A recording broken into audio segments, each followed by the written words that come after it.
لیکن جب Soviet union سے میں واپس آیا اور خود سوویت یونین میں انہوں نے سوشلسٹ سسٹم کو تبدیل کرنا شروع کیا اور وہ خود کیپٹلزم کی طرف گئے، تو پھر یہ ہوا کہ اس ہم ایک یعنی اس خواب سے ہم نکلے کہ بھئی اب یہ ایسا ممکن نہیں ہے کہ پاکستان میں کمیونسٹ ریولوشن کوئی آ سکے۔ تو کراچی میں پھر آئی بی اے کو ضرورت پڑی ایک ایسے بندے کی کہ جو کہ روسی جانتا ہو اور روسی جاننے والوں کو انگلش پڑھا سکے۔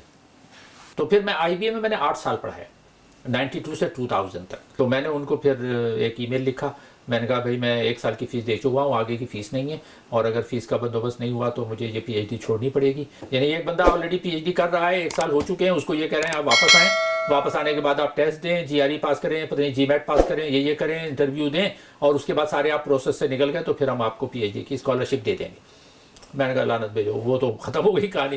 پاکستان میں صورتحال یہ ہے کہ پاکستان میں انڈیا کے لوگ اسپیشلسٹ بہت کم ہیں، یہاں نہ کوئی انڈیا اسٹڈی سینٹر کوئی نہیں ہے، ورنہ یہ ہوتا ہے عام طور پہ کہ آپ کو کوئی اگر آپ کسی ملک کو سمجھنا چاہتے ہیں، انڈیا کو ہم کہتے ہیں کہ جی انڈیا ہمارا دشمن ہے، جو گو کہ میں تو نہیں سمجھتا، نہ ہمیں وہ لفظ استعمال کرنا چاہیے، کیونکہ جب ہم دشمن کہتے ہیں تو ہم ایک خاص سائیکی لوگوں میں ڈال رہے ہوتے ہیں۔ میں یہ جو ایکسٹریمزم یا ہندوتوا، ہندو نیشنلزم جو اتنا بڑھ کے سامنے آیا، وہ کیوں آیا، اور میں سمجھتا ہوں کہ اس میں ظاہر ہے پاکستان کا بھی ہاتھ ہے۔ پاکستان میں جو اسلامائزیشن 80s میں ہوا اس کا ریئیکشن وہاں پر آیا۔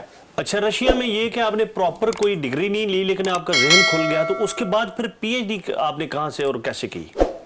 اچھا، جب میں وہاں سے واپس آیا تو پھر میں نے کراچی میں، ظاہر ہے اب اس وقت تک سوویت یونین میں تبدیلیاں شروع ہو چکی تھیں، تو وہ جو ایک کمیونسٹ انقلاب کا بھوت تھا وہ اتر چکا تھا، اور یہ کیونکہ اس سے پہلے تو ہمارے جیسے لوگ جو تھے وہ یہ سمجھتے تھے کہ ایک کمیونسٹ انقلاب آنا جو ہے وہ لازمی ہے، جس کو کہتے ہیں نا کہ وہ جو بقول فیض کے جو لوہے ازل پہ لکھا ہے کہ یہ ساری دنیا کو جو ہے وہ ایک نہ ایک دن سوشلسٹ انقلاب سے گزرنا ہے، یہ ہماری تھنکنگ تھی ہمارے جیسے لوگوں کی۔